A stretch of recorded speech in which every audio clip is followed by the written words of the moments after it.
I'm with Andy Ure, who was originally born in Scotland but moved to South Africa. What was life like for you in South Africa, and when did you move to South Africa? So we moved to South Africa in 1968, and I was there from 68 to 77 for the first time. And growing up in South Africa back then, it was very much an adventure, outdoor life, horses, tree houses, and I wasn't really aware of anything of the system that we lived under at that period of time. I started to become more aware of it probably when I was maybe about 8 or 9, because it just seemed normal. Everybody had maids, everybody had garden boys, and they lived in a different part of the land to us, but it was normal to us growing up that just seemed to be the way it was. And I suppose when you're in a country where everyone is separated and you have nothing to compare it to, you think that's normal. So growing up in the first period, up until about the age of 10, to me that seemed normal.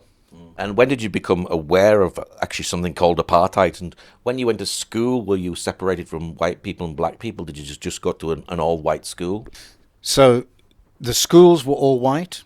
The buses were all white. You couldn't have blacks and whites sitting in the same part of the bus. Some of the buses, the blacks were allowed to sit at the back. So everything was separated. The beaches were separate. You couldn't have blacks on a white beach. You couldn't have, even the benches had signs on them saying whites only. The toilets, public toilets, would say whites only.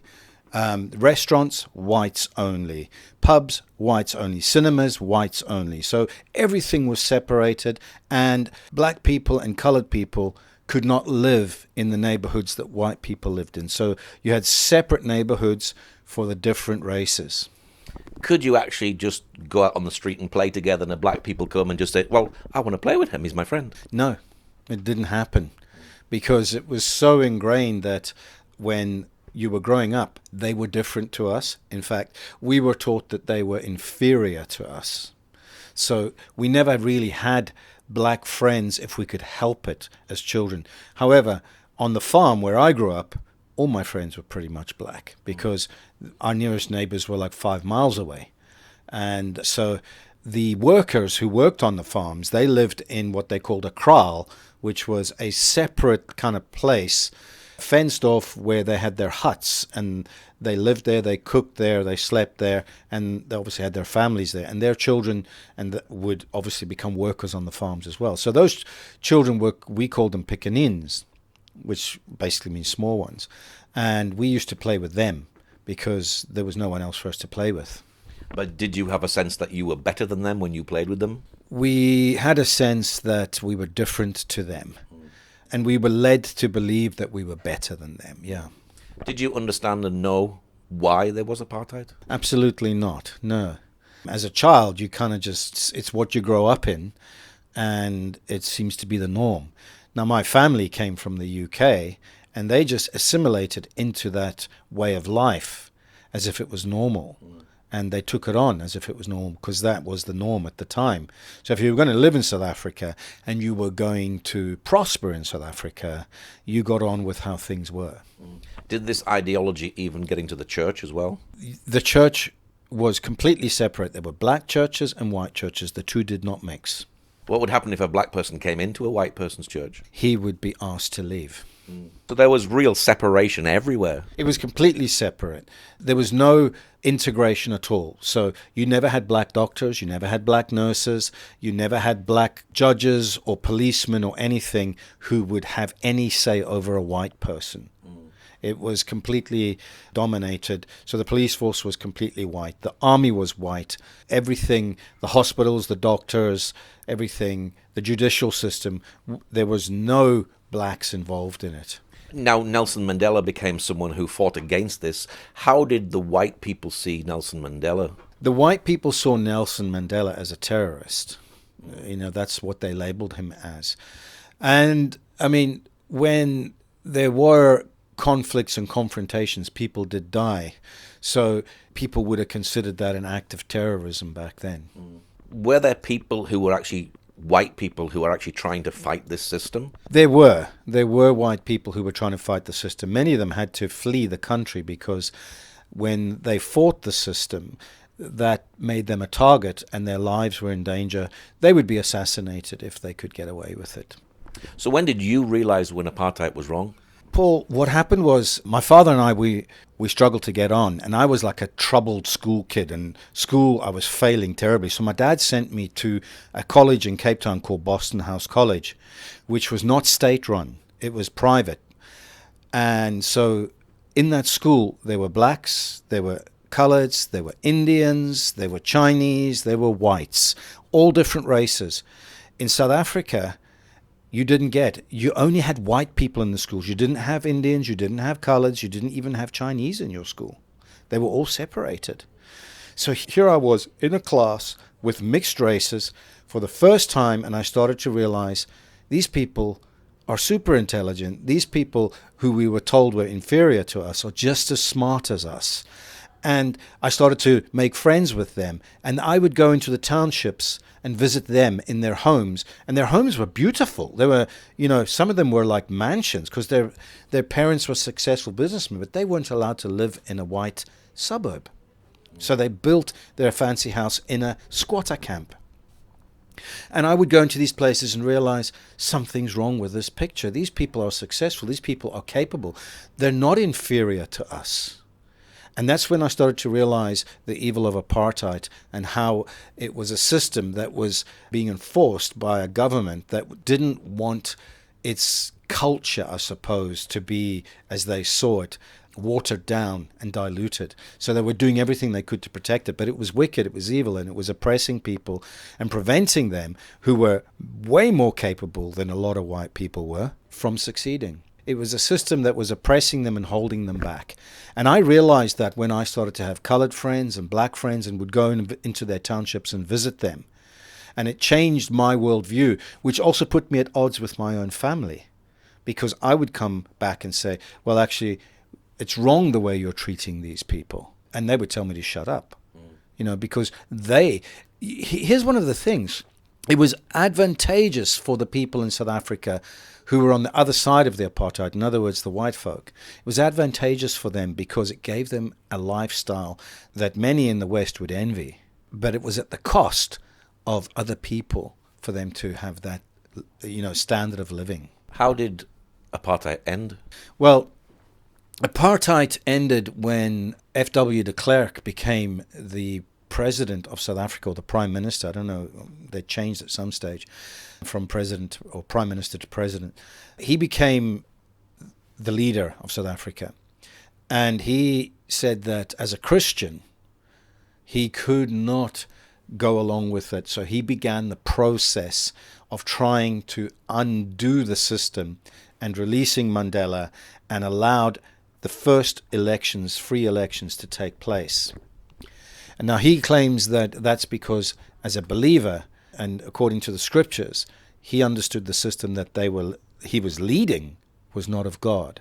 So he wanted to do something about it. He faced great opposition, but he succeeded in releasing Nelson Mandela and allowing free elections for the first time in South Africa. Now you're here today in Israel, and you've lived under apartheid, and people say, oh, Israel is an apartheid state. As someone who's actually lived under apartheid, what would you say to them? Well, living in Israel and having been to Israel before, and having grown up for 22 years in an apartheid state, and even having done my national service while we were still at war with the ANC and Russia and Cuba coming over our borders, we know what it's like to be in an apartheid state, which I explained. It was complete separation. The two were not allowed to mix. You couldn't have intermarriage or anything like that whatsoever. So in Israel, there's no such thing. People can intermarry. You have Arabs, you have Jews living in the same neighborhoods. Some of them don't, but they can live in the same neighborhoods. You have Arab doctors, you have Arab police, you have Arab IDF soldiers. It's integrated. They're not separated. You can go to a cinema and a restaurant, and there's no separation like we had growing up. You can get on the same bus, and you will have Jews, Arabs, and Gentiles on the same bus. You couldn't have that when I was growing up in South Africa. So how does that make you feel when you hear, well, Israel's an apartheid state? It makes me laugh, and at the same time it also makes me upset because it's a lie. It's a blatant lie. But it suits a narrative. It suits a narrative that is trying to undermine Israel and trying to paint them as, a criminal almost, as a pariah state. And it couldn't be further from the truth, because just yesterday I had a friend in here with me who's an Arab, and here we are in Israel, and we are working together to go and reach people and help the body of Christ, whether they're Jews, whether they're Arabs, whether they're Gentiles. We're here working together in Israel for the sake of Christ. Now, you look at Jerusalem, for instance, you've got East Jerusalem and West Jerusalem. East Jerusalem's more of an Arab area. West Jerusalem is more of a Jewish area. Now, they can mix, can't they? A Jew can go into the Arab area and an Arab can go into the Jewish area. They may be separated in the sense, well, we live in the Arab community or we live in the Jewish community, but both can go backwards and forwards. Correct. They can, and in fact, we walked through both communities, and we were free to walk through both communities. But having grown up in South Africa, if I had walked through the wrong community as a white young man, my life would have been in danger. I'll tell you a story. When I was in the army, I caught a train. And that train, I fell asleep on that train. And that train came to a stop in the middle of a township. And there was no other train out. I was stuck there that night. I wasn't a Christian. I cried out. I was like, what am I going to do? And a black colored man, hid me because he said, they will kill you. Wow. And after he hid me, they came and they questioned him and they said, where is that white man? We're going to kill him. But he hid me in an old burnt out Volkswagen Kombi. And I hid in the engine compartment and spent the entire night in there. If I had made a noise and they discovered me, I would not be here today having this interview with you. That's how dangerous it was. The two could not mix together. I think we have to be fair when we talk about apartheid. There is a sense of separation in some ways because we have Judea and Samaria, or what people call the West Bank, where there's a wall built round and the Palestinians are behind that wall. Would you say that was apartheid? My question would be, why was that wall built? From what I can see and understand, that wall was built because people were being attacked, people were being killed. The wall has been built not to separate them. Well, I suppose it is. It's to stop attacks from coming in and killing Israelis. And I don't know if I would call it apartheid. I would call it a defensive mechanism. And, if they weren't attacking the Israelis, there wouldn't be a wall. So actually, with that as well, we do know that there are Palestinians behind that wall who actually get permissions to come and work in Israel. That's right, yeah. So these people come, they earn a living and they get a good living, and then they can go back into their territory where actually the cost of living is a lot better than it is in Israel. So they win both ways. You can actually pay cheaper rents by living in the Palestinian area, coming to work into Israel and getting an Israeli wage and taking that back and live as a king. Yeah. And that's what we see happening here. So the two are so different. South Africa was completely different. The two communities were separated by law, and if they mixed, you would go to jail. So if a white man wanted to marry a black woman, or a black woman or a black man wanted to marry a white woman, and they were found out to be having a relationship, it would be a criminal thing that was happening. Here, Arabs and Israelis get married. And there's a couple that I know, Sergio and Rhoda. He's a Messianic Jewish man, and Rhoda is a Arab. And they're married. And the thing that makes it work is they are one new man in Christ. And so, but they're allowed to get married. They're not told you can't get married because you're Arab and you're Israeli. But in South Africa, that was illegal. So there's no apartheid, there's no separation. If Arabs and Israelis want to get married, or Jews and Arabs want to get married, they can get married here. And even Palestinian can actually marry an Israeli. Yeah. So it's a fallacy that there is apartheid in Israel. Having grown up in an apartheid state for 22 years, and even having to go do national service there for 2 years, and realizing in the army, it was all white. You couldn't have, because they wouldn't trust a black person to be in the army because they were seen as the enemy. But here in Israel, you've got Arabs in the army, you've got Jews in the army, you've got, Christians in the army. They're all together under the one flag of Israel. because they're Israelis. They're not separate. What is the answer today for this whole situation, this conflict between Palestinians and Israelis? The only way I can see it, and I mentioned that couple, was Sergio and Rhoda. They actually are believers in Yeshua. They're Christians. They're one new man. And they go around saying, look, Arabs and Jews are not getting on in general. But we, as a couple, we are married, we thrive together, and what makes it work?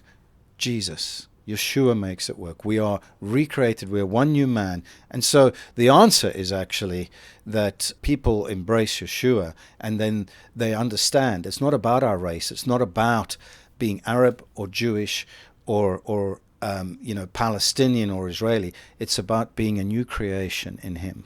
Well, Andy, thank you very much for sharing today. Thank you very much, Paul. I appreciate it.